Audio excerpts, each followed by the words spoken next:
Hola a todos, somos el grupo C de la Comisión 1 y vamos a realizar un recorrido por las 3 unidades trabajadas, donde vamos a ir explicando los conceptos que fuimos trabajando.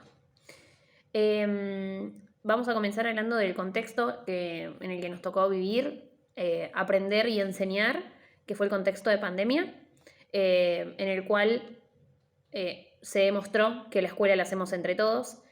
Tomamos los aportes de Acerboni y Half, quienes manifiestan que la escuela responde a las necesidades sociales y desde donde se pudo y agotando todos los recursos al alcance, se apostó al acceso a Internet, tanto de los docentes como de los estudiantes, al acceso a la conectividad, a las nuevas tecnologías y sobre todo a la disponibilidad de las familias para supervisar. Todo lo que se ha logrado fue posible gracias a la disposición de los actores escolares que mencioné y de sus voluntades. Eso fue fundamental para poder llegar hasta donde se llegó más lejos de lo que se esperaba y más de lo que el periodo de aislamiento permitía llegar. Por supuesto que desde las escuelas se trabajó fuertemente para reflotar los lazos entre la familia y la escuela, para poder realizar un trabajo en conjunto, porque si no, no hubiese sido posible. Y por supuesto que la enseñanza estuvo atravesada por un conflicto de un gramaje importante, por problemáticas diversas vinculadas al mismo, desde conflictos de poder, de responsabilidades, de tiempos, espacios, de organización. Fue muy complejo de sostener el encuentro con el otro, los vínculos, y consideramos que esto debe ser un análisis constante, un análisis institucional en pos de la transformación, porque se vio la necesidad de realizar muchas modificaciones a nivel escuela para poder continuar educando y enseñando en este contexto. Como ya mencioné, la escuela se ha enfrentado con grandes problemáticas a nivel internacional y a continuación vamos a mencionar algunos de esos desafíos que hoy por hoy debe enfrentar la escuela, además de este contexto de pandemia que hemos atravesado. La escuela debe enfrentar un nuevo modelo de familia, debe enfrentar estudiantes protagonistas, debe enfrentar la autoridad, la tecnología, debe promover una capacitación docente, debe enfrentarse a una escuela abierta, porque hoy por hoy hay diversidades que deben ser atendidas. También debe enfrentar una deconstrucción social, que es fundamental justamente para encontrarse y dar lugar a las diversidades, y debe enfrentarse con un currículum flexible. Cuando se trata de enfrentar cambios, las escuelas tienen un doble problema. En primer lugar, están burocratizadas y en segundo lugar, la educación en sí misma tiene un ritmo de cambio relativamente lento, no solo porque forma parte de los aspectos de la conservación de la cultura, sino porque está en sí misma, es un campo en el que las transformaciones toman muchos años. Por esto, frente a la necesidad de una conducción eficiente y de una gestión institucional comprometida a mejorar la calidad educativa, aparecen dos grandes temas. En primer lugar, tiene que ver con el contenido del cambio y el segundo tiene que ver con la probabilidad de que una vez tomada la decisión, ese cambio se concrete. Este último es el campo de la gestión, que nos parece muy importante profundizar en el tema de la gestión. La gestión que nos interesa es aquella que garantiza decisiones eficaces para el mejoramiento de la educación, un estilo de gestión que pueda mostrar resultados. El estilo de gestión eficiente no trata de decir cómo deben ser las cosas, sino de generar líneas de acción posibles y una estrategia para que la situación actual que se reconoce como problemática pase a tener otras características. Nosotros la trasladamos en versión de mejoras educativas. Es muy importante para nosotras como equipo de trabajo resaltar que la escuela es un espacio que se construye con el aporte de muchas otras instituciones.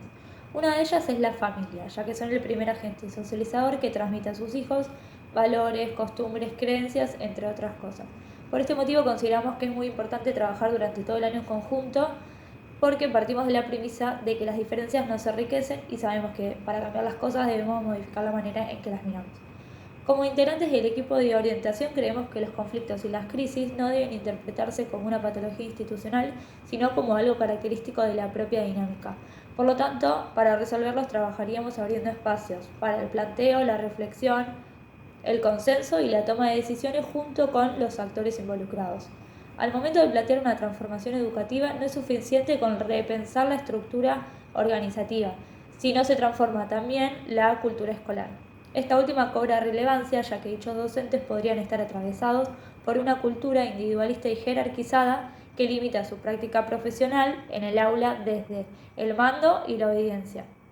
Para conocer la realidad escolar no solo debemos describirla, sino que tenemos que interpretarla, ya que es una instancia que nos va a permitir ver el lado oculto de las organizaciones y así emprender el camino hacia las transformaciones. Proponemos entonces una intervención basada en 3 exigencias que menciona el autor para producir un cambio en las relaciones. Tenemos el discurso, la actitud y la práctica. Continuando con las propuestas de intervención y partiendo del concepto de gestión escolar, podríamos profundizar las tareas del equipo directivo como gestor de los aprendizajes escolares. Ser directivo o integrante del equipo directivo de una escuela es tener la capacidad de construir una intervención institucional considerando la totalidad de las dimensiones que le dan sentido como organización. Una de estas dimensiones es la dimensión pedagógico-curricular, que hace referencia a los fines y objetivos de la institución, la dimensión comunitaria, que apunta a las relaciones entre la sociedad y la escuela, la dimensión administrativa financiera, que tiene que ver con los recursos necesarios disponibles, la distribución de los mismos y optimización, y la dimensión organizacional operativa, que constituye el soporte de las anteriores dimensiones, proponiéndose articular su funcionamiento, establecer objetivos, metas, para luego dirigirse hacia ellas. Y para seguir pensando y profundizando, nos hicimos las siguientes preguntas. ¿Cómo realizar la gestión escolar? ¿Se observa hoy en día la articulación entre los distintos actores de la escuela? ¿Esta articulación depende más bien de sus miembros o del estilo de la gestión educativa? Consideramos fundamental hablar de la delegación de funciones dentro de la institución para poder mejorar su gestión. Para esto, Haller propone la distribución de tareas en un nivel central, en un nivel intermedio y en un nivel local o escuela. Se debe encontrar un equilibrio entre participación, autonomía y responsabilidad y autoridad.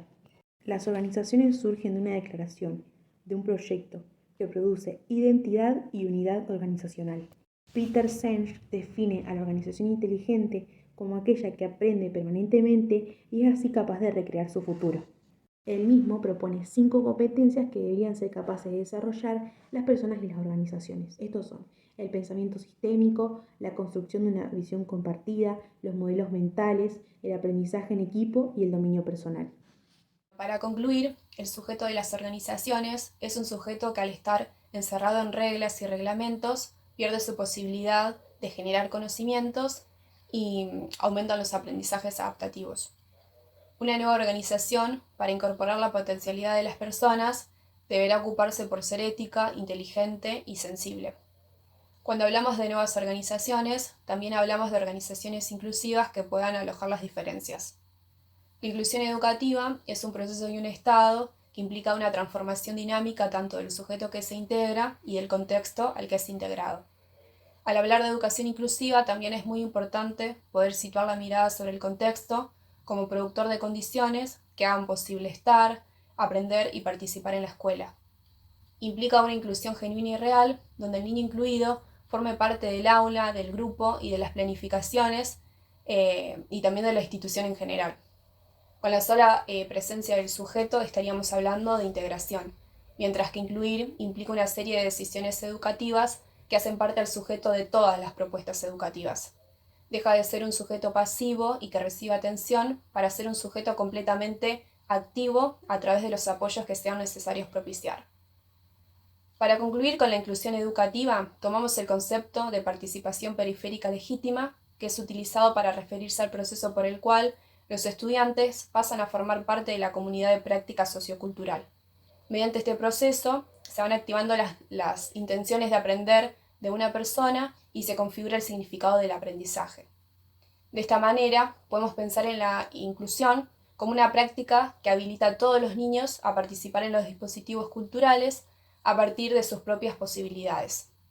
Entonces, pensar en aulas que albergan niños con trayectorias y subjetividades diversas nos convoca a reflexionar acerca de las condiciones, las propuestas y los objetivos en pos de tomar decisiones al respecto. Bueno, mi compañera habló del concepto de participación periférica legítima. A partir de este concepto nos preguntamos quién es el encargado de garantizar o posibilitar este tipo de participación y quién es el encargado de brindar las orientaciones adecuadas. Bueno, consideramos que un sujeto es un ser único que se encuentra inmerso en un entramado social y es el fruto de diversas configuraciones vinculares que inician con los roles, con un interjuego en los roles familiares. A partir de esto se va a ir construyendo la imagen de sí mismo, basándose en identificaciones y proyecciones, en éxitos y fracasos en la vida real y también en las expectativas del imaginario social. Entonces, el psicopedagogo o psicopedagogo institucional, si tiene el objetivo de actuar de intervenir de manera eficiente, tiene que tener en cuenta todos estos factores intervinientes, porque en cada acción institucional se va a ver reflejado el contexto. Entonces usamos la frase de que el contexto se hace texto.